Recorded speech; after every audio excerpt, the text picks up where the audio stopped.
Estamos na passagem do século XVI para o XVII, quando Pontevel, ilustre localidade, mais antiga que a nacionalidade, vê o rumo da sua história mudar significativamente.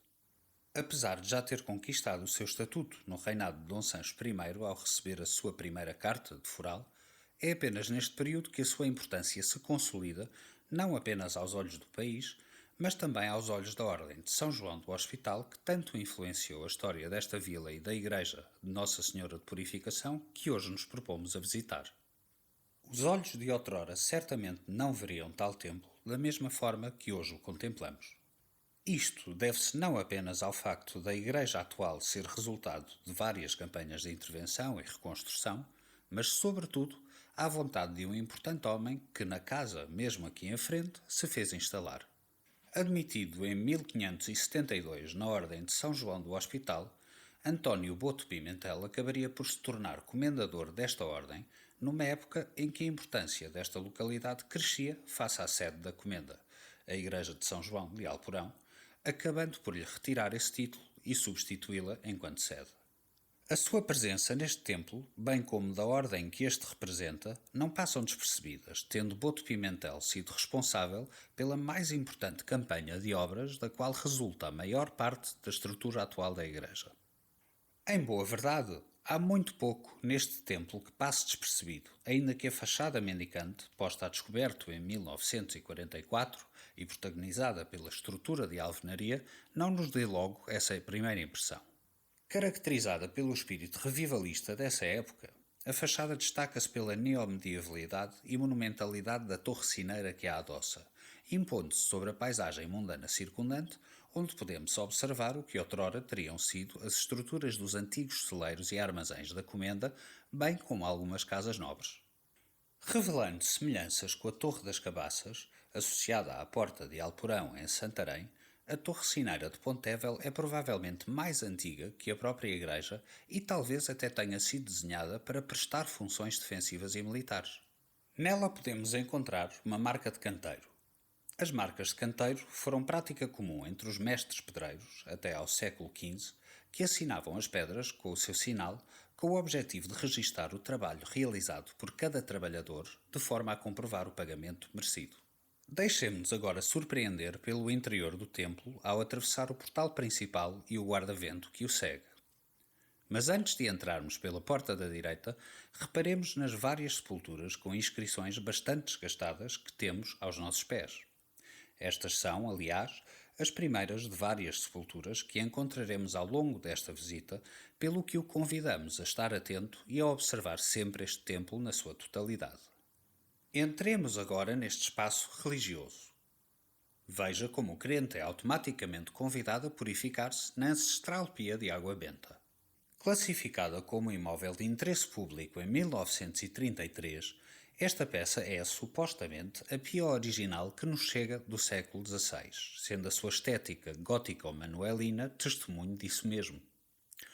Ainda assim, não deixa de ser curioso que, se a observarmos atentamente, vemos que a coluna sobre a qual assenta o reservatório parece pertencer a uma outra peça. Antigamente, quando uma peça de pedra se quebrava, era perfeitamente natural que se aproveitassem os materiais para outro fim. Parece ser, por certo, o que aqui sucedeu, visto as pedras e mesmo as estéticas serem bastante distintas. Reparemos também como, apesar de desgastado, se antevê debaixo desta pia o que parece ser um brasão de armas. Vamos agora dirigir-nos para o centro da igreja e paremos um pouco para observar na sua totalidade. Aqui, debaixo do coro alto, ficamos logo maravilhados pelo horror ao vazio que inundou a arte sacra nesta época. Dos azulejos às pinturas de brutesco, toda a aura da igreja vive e respira um magnífico programa decorativo que iremos observar com mais detalhe, uma vez que, mais do que a beleza das artes decorativas, estas irão revelar-nos alguns, e suscitar outros, mistérios das atribuladas fases de construção da igreja de Nossa Senhora da Purificação. É o que podemos comprovar já aqui à entrada do batistério. Se nos abstrairmos da monumentalidade da pia batismal por uns instantes, podemos observar a diferença da moldura do revestimento azulejar que cobre a entrada deste espaço. A incoerência do padrão vem revelar-nos que a documentação também atesta. Esta sala, reservada para consagrar o primeiro sacramento da religião cristã, apenas foi construída posteriormente à colocação do revestimento azulejar, tendo sido anexada à nave em 1719. O revestimento interior do batistério segue um programa decorativo bem ao gosto do século XIX, protagonizado por paredes pintadas de marmoreados fingidos, o que a muito contrasta com a pia batismal. Conservada no seu estado original, e também ela classificada como imóvel de interesse público pelo Decreto de 1933, as suas dimensões não deixam de nos surpreender, mesmo se nos lembrarmos que estamos num templo da Ordem de Malta, ou seja, da Ordem de São João Batista, personagem bíblico indissociável do batismo. Com um capitel octogonal de 1 metro de diâmetro e toda decorada em esferas e motivos vegetalistas que nos remetem para a arte manuelina, não podemos deixar de referir o material em que estes símbolos se esculpiram. A brecha da Arrábida, hoje proibida de explorar na serra que lhe dá nome. Apesar de ter sido muito comum a sua aplicação nas igrejas nas zonas de Setúbal, a sua utilização noutros locais foi menos frequente. Dirijamo-nos agora até à nave do templo, onde o convidamos a observar o ex-libris desta igreja mariana, o conjunto azulejar. Generalizada a partir do século XVIII, a utilização deste tipo de decoração faz parte do ADN artístico português. Aqui em Pontevel é possível encontrar 8 tipos de padrão, mais ou menos complexos, formados por um ou vários elementos que se repetem, delimitando as zonas e superfícies como se de molduras se tratassem. Revestindo praticamente todo o espaço, a sua monotonia apenas é quebrada, ao fundo, com as representações de São Miguel, Cristo crucificado e São Sebastião, que encimam os seus respectivos altares, e o arco triunfal que precede a Capela-Mor.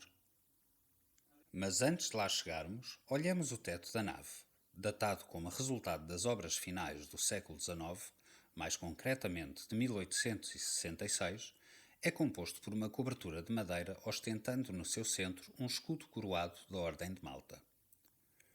Aqui presente está a mentalidade característica do apogeu eclesiástico da Idade Média e Moderna, onde os mecenas, fossem eles indivíduos ou instituições, se faziam representar no espaço sagrado para que a sua memória fosse indissociável do mesmo, fazendo com que perdurasse ao longo do tempo. Sigamos viagem rumo a 2 dos altares que antecedem a Capela-Mor. Seguindo pela esquerda, deparamos-nos com um altar dedicado a Nossa Senhora do Rosário. Caracterizado pelo estilo nacional que se rege pela simetria e simplicidade da linguagem estética clássica, em que as colunas salomónicas ganham especial protagonismo. Sob um olhar atento, são ainda notórios vestígios da douradura que antigamente cobria por completo o altar, fazendo-o contrastar com as tonalidades azuis dos azulejos que o envolvem. Note-se ainda a simbologia que o integra, com o Sol e a Lua representando o estatuto de Nossa Senhora como Rainha do Céu. Prosseguindo com o olhar para a nossa direita, observamos o altar de São Miguel, ou das Almas, onde não podemos deixar de referir a presença de uma peculiar escultura de Nossa Senhora do Desterro, em honra da qual se realizam as festas que animam Pontevel no primeiro fim de semana de setembro. Mais do que a beleza estética do retábulo, presente no fantástico trabalho da talha dourada e no painel representativo que o encima, este altar surpreende pela sua origem, uma vez que teve uma antiquíssima irmandade e o seu próprio capelão atestado pela existência de um documento de 1512, cópia de um pergaminho descrito como apagado e roto, que estabelecia o compromisso da Irmandade de São Miguel e Almas na Igreja da Nossa Senhora da Purificação. A data original do compromisso é um mistério aos nossos dias. Sabemos, no entanto, que este foi cumprido até ao ano de 1900, quando deixou de se realizar uma procissão em redor da igreja e do cemitério que, até 1883, funcionava no adro. Aqui é possível observar novamente através do padrão azulejar uma das mais recentes campanhas de obras deste templo. Graças ao registro fotográfico que data dos anos 80, é possível verificar que as antigas mesas de altar em madeira de finais do século XVIII ao século XIX foram substituídas por azulejos de padrão numa tentativa de conformidade com o resto da igreja. Chegando à Capela-Mor, Demoremo-nos um pouco no arco triunfal que lhe dá acesso. Aqui, para além do painel figurativo onde está Cristo crucificado, são de notar as cantarias ainda com vestígios de pinturas de grotesco que deviam cobrir a pedra e fazê-la participante ativa de uma estética horror vacuum, ou horror ao vazio. Rumo ao altar, antes de nos deixarmos deslumbrar pelo conjunto azulejar e pelo trabalho de talha dourada que nos são apresentados, observemos a representação de Nossa Senhora da Conceição pintada no teto. Com a lua a seus pés, a Virgem surge sobre um dragão, aludindo à vitória sobre o pecado. Sabe-se que o mais recente restauro, datado já deste milénio, recuperou a pintura original subjacente, onde grotescos essencialmente constituídos por enrolamentos de plantas de acanto envolviam Nossa Senhora, preenchendo a divisão geométrica da abóbada de berço. Deixamos agora, lentamente, o olhar, antes de avançarmos para mais perto do retábulo. Sentindo o esplendor e a magnificência do notável trabalho em talha dourada, reparemos novamente como o padrão azulejar nos revela algo mais.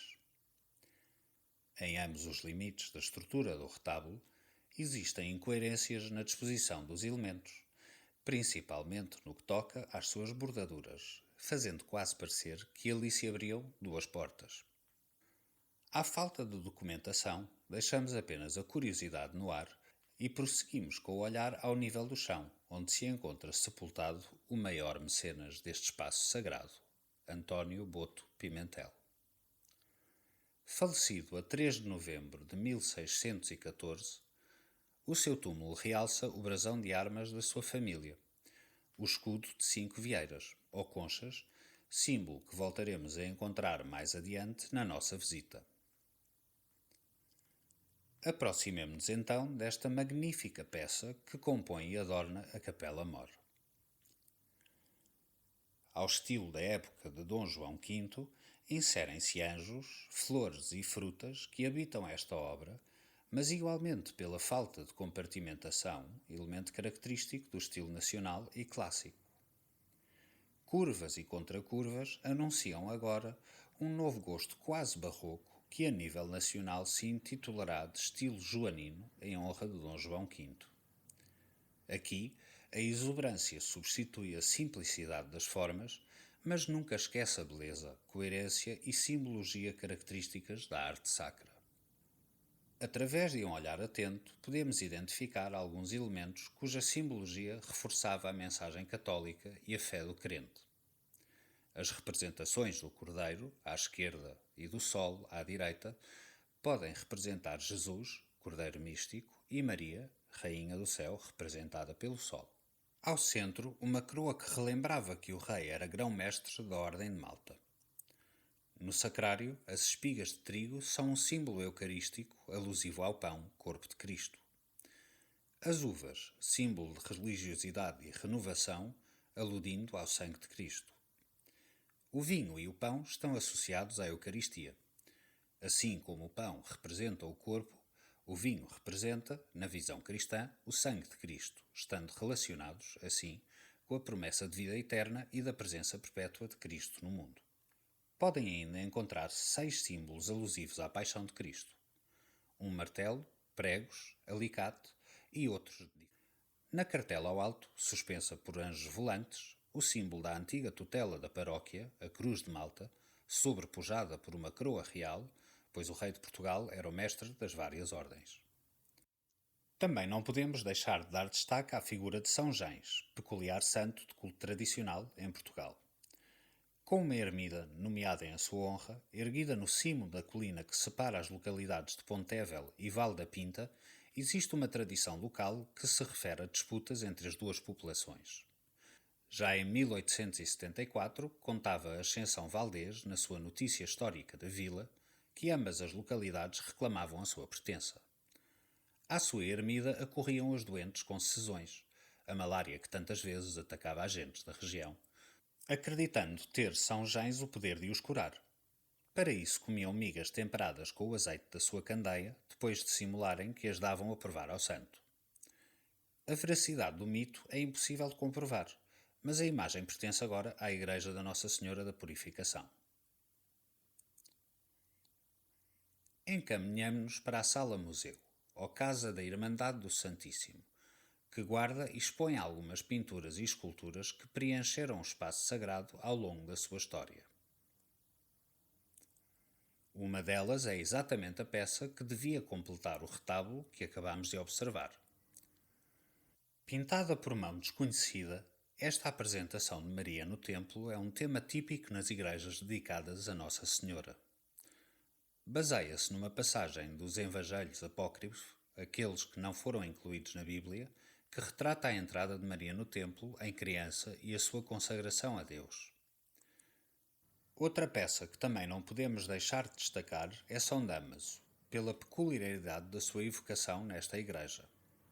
São Damaso, como a própria escultura identifica, através da tiara pontifícia, foi um Papa que viveu no século IV.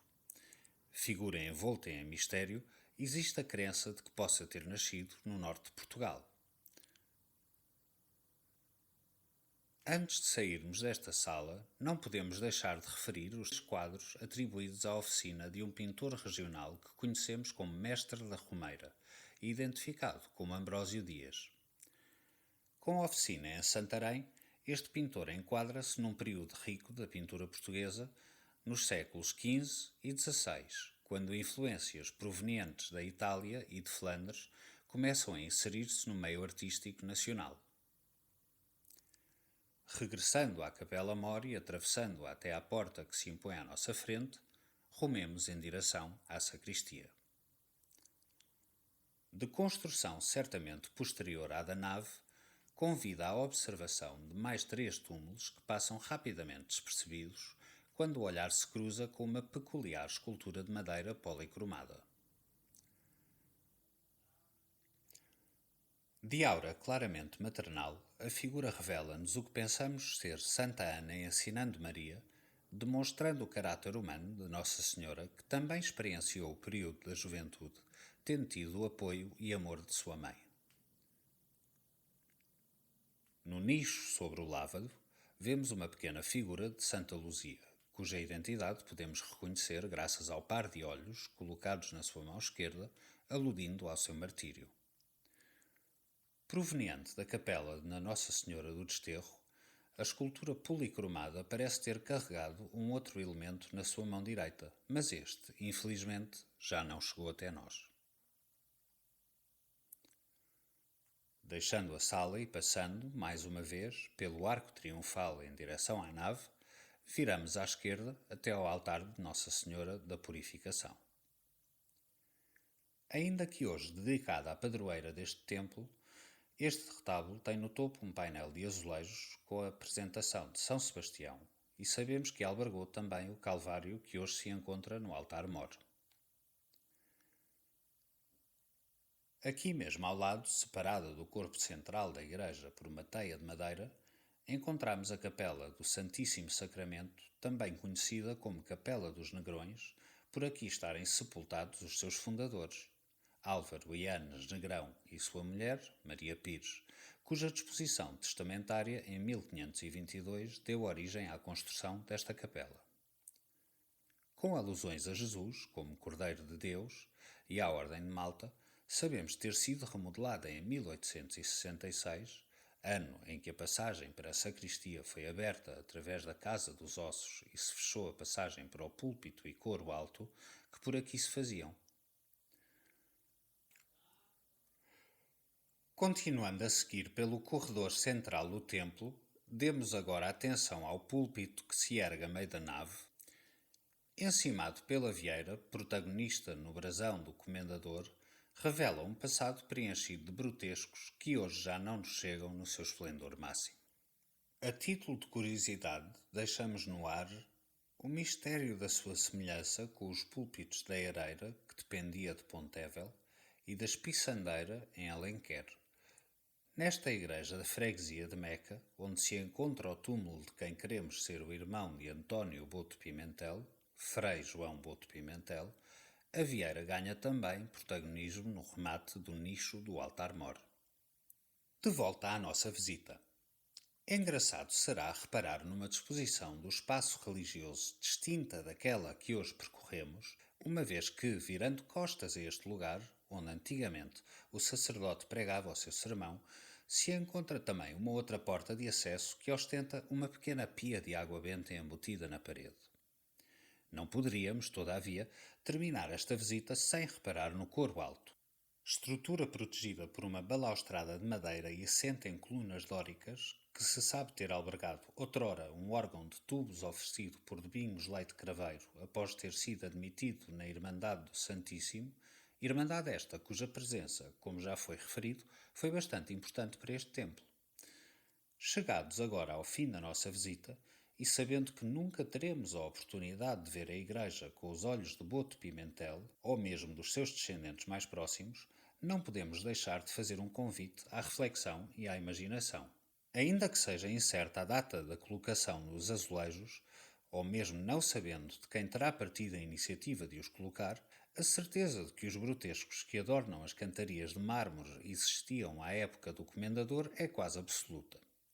Se assim é, a Igreja da Nossa Senhora da Purificação deslumbraria não pelas cores, formas e padrões azulejares, mas pelo contraste da pedra com os tons de dourado que à época brilhariam vivamente. De registros fotográficos ou pictóricos, nada nos chega.